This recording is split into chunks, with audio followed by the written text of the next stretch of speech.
Hey y'all, hi. So today's video is a brand-free makeup demonstration. This is something that I did way back in the day. It might have even been during my no-buy year that I thought of this and did it. And I've seen a couple of other people do it here and there since then, but not for a long time. And it's kind of been percolating in the back of my mind. I feel like this is a perfect time to bring it to the forefront and try it again. I will put the products, the exact products, in the description box down below. You know, I don't want to torture anyone if you just like desperately need to know. The information will be there, but I encourage you to watch the entire video from start to finish without checking, and then maybe go forth from the video without ever knowing what exactly it is that I use, because that is, I think, where the true value will lie. If this happens to be your first time to my channel, I hope that you enjoy this video, and if you do, I hope you'll decide to subscribe. Thanks for clicking. My name is Hannah. I make beauty and fashion videos, but I try not to promote overconsumption with my content, so this is like a quintessential video of mine. And now, let's go ahead and get into the meat of this video.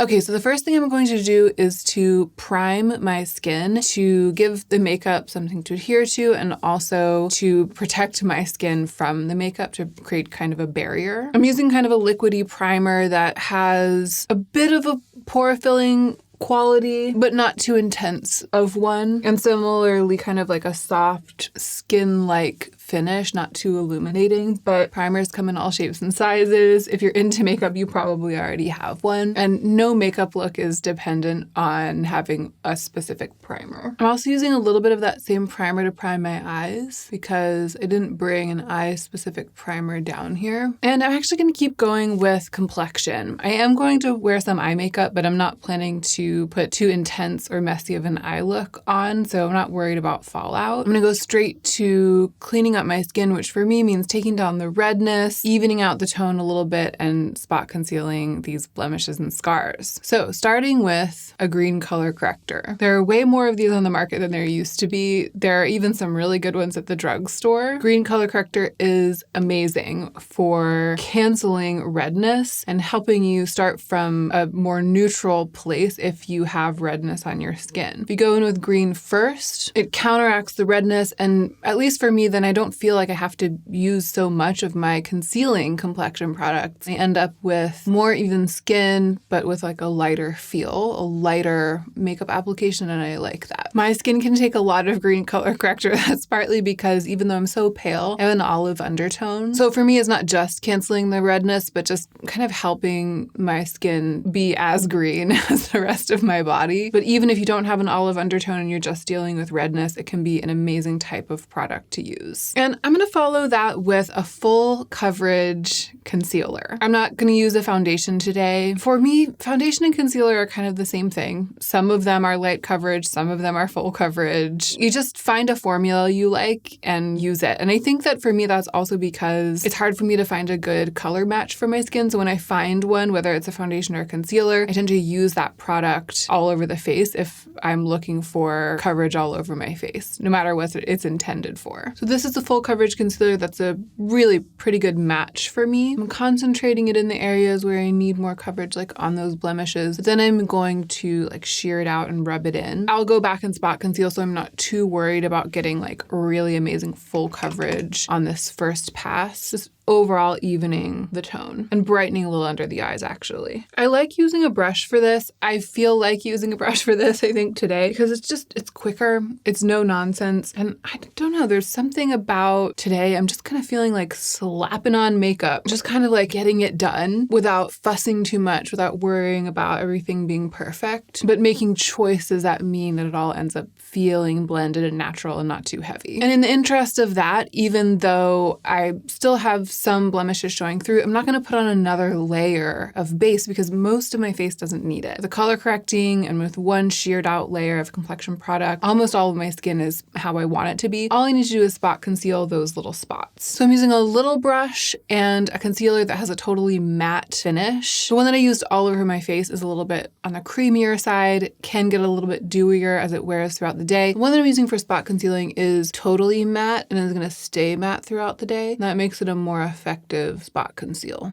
Okay, and that's gonna be enough for me for complexion for today. I'm not gonna powder, which means that as my base product gets a little dewy throughout the day, I might get a little dewy overall. It also means that because I'm not setting the spot conceal with powder, if I touch my face or put my phone up to my face or something, it might wear away. It means that by the end of the day, my makeup might just be looking a little more lived in, and the dewiness of my skin and some of those blemishes might be coming through a little bit more than they would if I powdered. But it's worth it to me. Not powdering means that I have a little less heavy of a look and feel, and that's what I'm prioritizing today. So just to recap, for complexion, I used a primer all over my face. I used one that was a little bit pore filling and had a skin-like finish. I used a green color corrector, which I rubbed in with my hands. I used a full coverage dewy concealer all over, which I buffed in with a brush to kind of sheer it out. And then I spot concealed with a matte concealer that's also full coverage. Before I apply eye makeup, I'm going to push my brows into shape. I dyed my eyebrows this morning, so I don't think I need to put any pigment product in them, but I would like to shape them a little bit. And for that, I'm going to use kind of a liquid pomade product. This is another type of product that's all over the market right now. There are good drugstore ones, there are good high-end ones. Some of them are kind of marketed as gels. If you want to try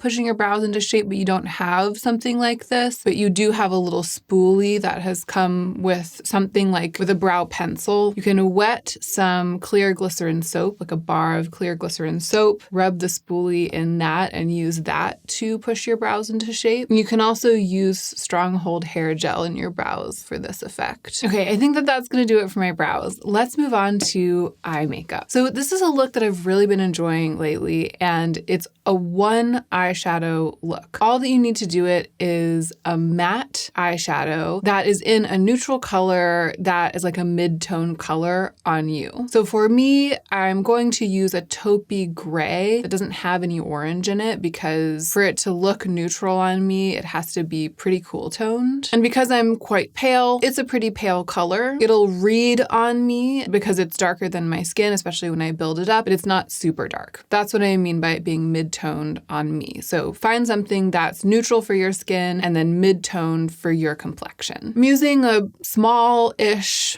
fluffy brush. There's the pigment on the brush. I haven't tapped it off yet though, and that's what I'm gonna do. Tap it off first so that it's a very, very, very light wash going on initially. And I'm just gonna brush that pretty much all over the entire lid, up towards my brow, but not all the way up touching my brow. So I'm trying to create kind of a wash of this color all over my lid, just fading into my skin tone as it approaches the brow. And this doesn't need to be super precise. Again, I'm kind of like feeling the quick and dirty makeup today, like realistically something that you might do if you're in a hurry getting ready to go somewhere, getting ready for work. Single shadow look like this, I feel like can absorb more imperfection than one that has a bunch of moving parts. I'm just doing the same thing on the other eye. And you can see there, because it's a mid-toned neutral on me, it's pretty subtle. That wash all over is pretty subtle. You can see that it's there. Like my lids are darker than they were. They have a little bit of pigment that they didn't have before, but it's not super dramatic, and it almost looks like something that could be a little bit natural. Like maybe they're just stained, or maybe I have naturally darker lids. And that's pretty much the look that I want. I'm gonna go back into the shadow and just deepen it up a little bit, kind of in the corner here. Maybe bring it across a little bit to add a little more intensity, definition, a little more sculpting. So I'm keeping this deeper part on like the lower third of the area between my eyelashes and my eyebrow. I'm just sort of making a slightly darker patch near the corner of my eye on that lower third. And I think I'm going to leave it at that. Close up, it looks a little messy, but it's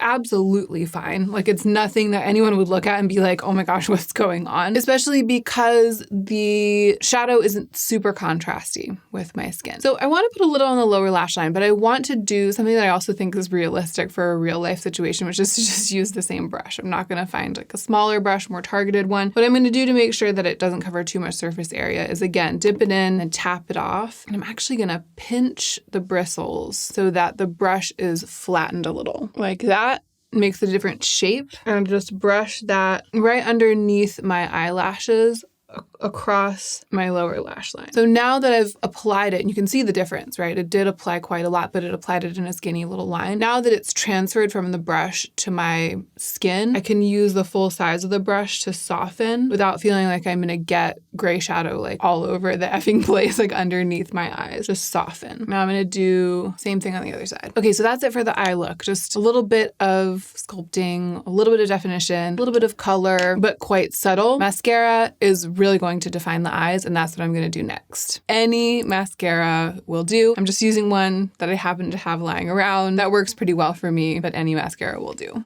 Most mascaras will build on themselves more easily for length and volume if you let the first coat dry. So I've applied that to my upper lashes. I'm going to take a break from my upper lashes and apply it to my lower lashes. I'm going to dip it back in the tube and go back and apply a good thorough second coat to my upper lashes. So that's the difference with the second coat on that eye that I haven't put yet on this eye. It's this kind of, for me, grayish taupe eyeshadow that's just sort of slathered all over the lids, finished with a thick coat of mascara. That's the thing that I've been really into lately for eyes. And you know, it's totally not product dependent or brand dependent. It's something you can probably do with something that you already have. Okay, moving on to cheek makeup. I want a glossy cheek, and I also want kind of a fleshy cheek. So I'm going to start with a liquid illuminator. This again is a kind of thing that's been very popular lately. So it's at every price point. There are a bunch of different iterations of it, and a lot of them are great. I'm just getting that down with my fingers. I might blend some more of it into the blush as I go in with the blush. And for the blush, I'm going to use a brush, and I'm dipping into it. It is a cream blush. So there it is on the brush. I like to try to keep it kind of outside the edge of my eye, maybe coming in a third of the way underneath my eye, but not coming down too far to start with. And then sometimes if I'm really draping, I'll go more, I'll spread it more. But the first time I dip in with a brush when it's the most concentrated, I stick it out here and then maybe buff from there, tap around.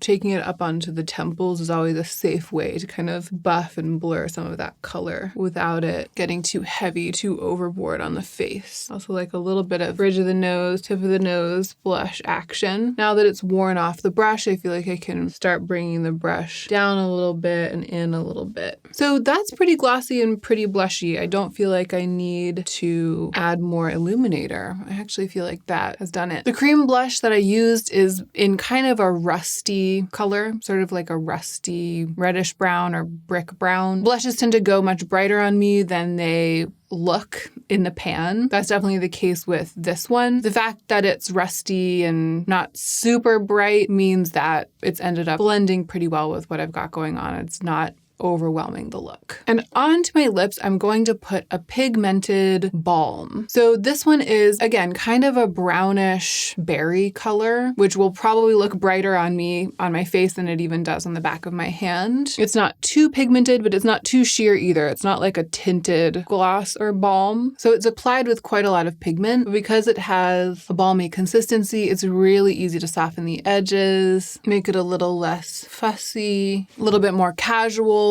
easy to wear. So this is the kind of thing that sometimes is marketed as a balmy lipstick or a lipstick balm hybrid or a gloss stick, you know, like a pigmented gloss stick. Again, pretty much at every price point, all over the map, you can find a thing like this. I liked completing the look with this because I feel like today I have a presence of makeup on every part of my face. My brows are groomed, my eyes have pigment on them, my cheeks are glossy and pigmented, and my lips are pigmented as well. And when I have that going on, when I have like made up my entire face, and you can clearly see that I have done that, I find that it works best for me to just turn the dial down a little bit, the intensity dial down on every single aspect of the makeup. If I wanted to have a much stronger lip, I might have left off, for example, the eyeshadow and just done mascara. If I wanted to have much stronger cheek, like a much brighter, more pigmented, draped cheek, I might have left off the color of the lip and just had it be like a sheer gloss or a sheer balm, something sheer and sparkly. But when there's pigment everywhere, I like having a little bit of a light touch everywhere as well. So that's why this sort of balmy, shiny, slightly more casual lip product was, I feel like, the right choice for the finishing touch. Okay, so before I take my hair down and kind of finish the styling, just to recap for color cosmetics, I used a matte mid-toned neutral shadow all over my lids and underneath my eyes, a mascara that I built up on my lashes, a liquid highlighter, and a cream cheek blended together on my cheeks, and a kind of gloss stick or pigmented balm or light glossy lipstick on my lips. So that's the finished look. And the great thing about going and replicating what I did today with what you already have is that the products you already have are likely to work better for you than my products would for you in terms of color. Finishes are kind of much more universally applicable than colors. Gloss, cream, something semi-lightweight on the lips, something matte on the eyes. So you can follow my lead with the finishes, and you can follow my lead with that sort of overall concept of balance. Making up your whole face, but turning down the dial everywhere. Not fussing too much with the skin, not worrying about powder. You know, like those are the kinds of things that if you don't usually try them, you could take inspiration from this video and go and try them. But more than that, I hope that following a tutorial that's not about the exact products themselves, but just more about the concepts and the techniques, I hope that that can help you even when you're watching other YouTube videos that are more product specific to just detach a little bit from the obsession with specific products and have the takeaways from those videos be more about techniques and balance and overall distilled aesthetic choices. And I hope that you enjoyed this video. This was really fun for me. One of the fun things was that the process of application, sort of going from one thing to the next, kind of just trying to get it done, that felt very real life to me, very realistic, like what I do on an everyday basis. And I don't always bring that energy to the looks that I do on camera. So yeah, let me know if you liked it. Let me know if you liked the brand-free aspect of this. If you'd like to see me do a brand-free makeup tutorial with a different type of look, definitely drop that in the comments down below. Thank you for being subscribed and for liking and commenting, all of those of you who are and who do. And to all of you, I hope you're taking extra good care of yourselves so that you can be the most effective versions of yourselves as you do your work in the world.